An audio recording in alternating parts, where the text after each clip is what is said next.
आदरणीय दिदीबहिनी तथा दाजुभाइहरू नमस्कार। आज म एउटा विशेष घडीमा तपाईहरुसँग मनका केही कुरा राख्न चाहन्छु।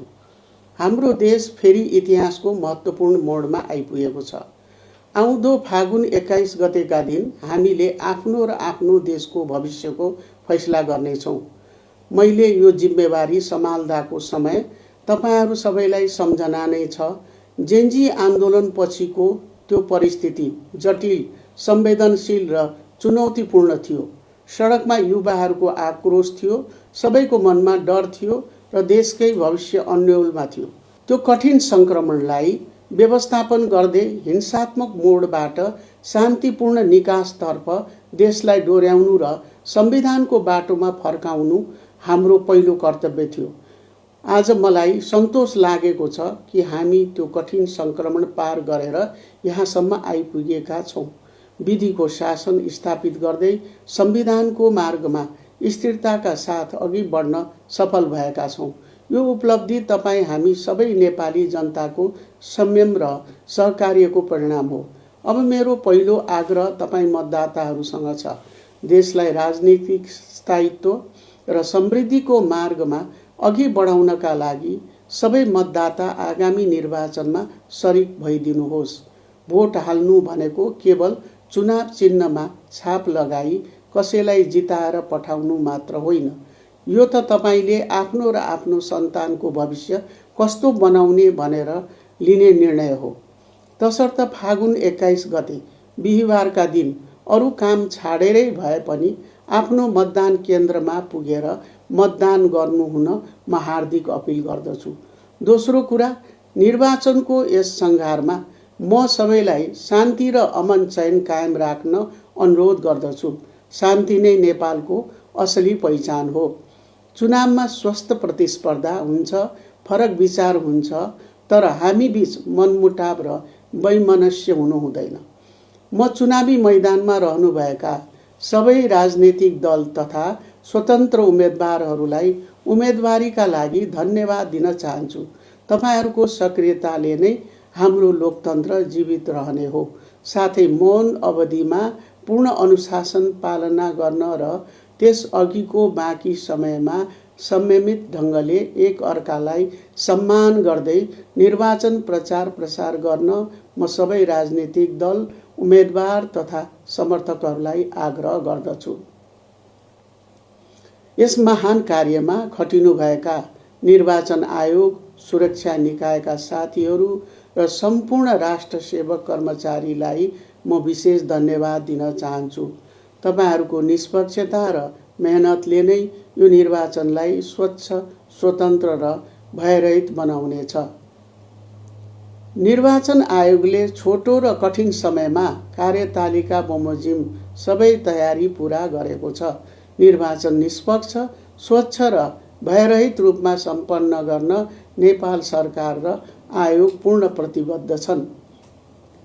प्रदेश र स्थानीय सरकारले आफ्नो सीमाभित्र रही निर्वाचन तयारीमा महत्त्वपूर्ण सहयोग पुर्याएका छन्।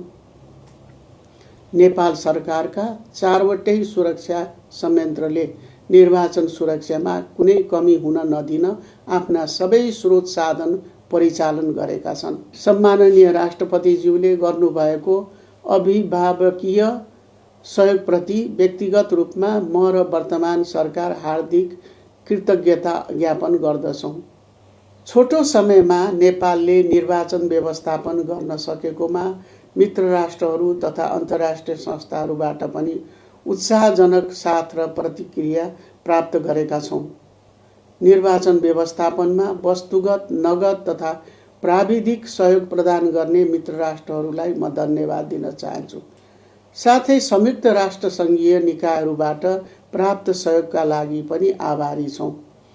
सामाजिक सञ्जाल र आम सञ्चारका केही माध्यमबाट तथ्यहीन र कृत्रिम सामग्री तथा भ्रामक भविष्यवाणी फैलाएर वातावरण धमिल्याउन खोज्ने तत्त्वहरूलाई सरकारले निगरानीमा राखी कानुनको दायरामा ल्याइरहेको पनि तपाईहरूलाई जानकारी गराउँदछु। साथै त्यस्ता भ्रममा नपर्न, त्यस्ता तत्त्वको पछि नलाग्न र मुलुक सामु आएको ऐतिहासिक दायित्व जिम्मेवारीपूर्वक निर्वाह गर्न म सबै देशवासीहरूलाई विनम्र आग्रह गर्दछु। आज सम्पूर्ण देशवासीलाई अर्को के कुरामा आश्वस्त पार्न चाहन्छु भने मुलुकमा कुनै पनि प्रकारको दण्डहीनतालाई प्रशय दिने काम यो सरकारबाट हुँदैन। कानुन बमोजिम गर्नुपर्ने जुनसुकै तहको कारबाहीमा सरकार पछि हट्ने छैन। तेस्रो, हाम्रो उत्सवको कुरा। निर्वाचनकै मुखमा हामी होली अर्थात् फागु पूर्णिमा मनाउँदैछौँ।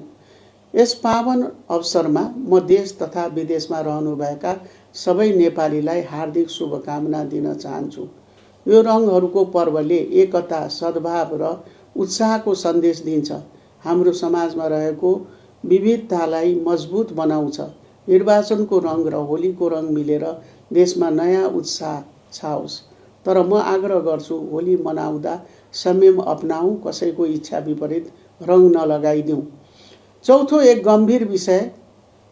आज संसारको अर्को कुनामा मध्यपूर्वी क्षेत्रमा युद्धको सङ्कट गहिरिएको छ।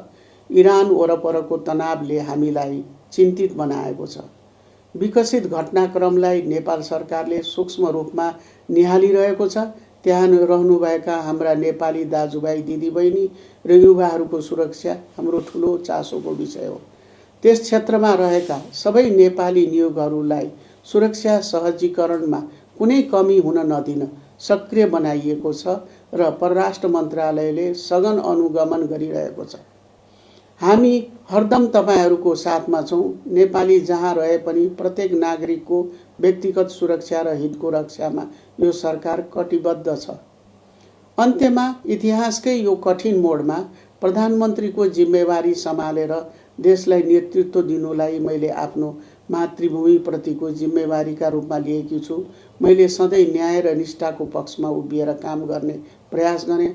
अब केही दिनमा यो देशको बागडोर तपाईहरूले चुन्ने प्रतिनिधिहरूको हातमा पुग्नेछ। आउनुहोस्, होलीको खुसी साटौँ।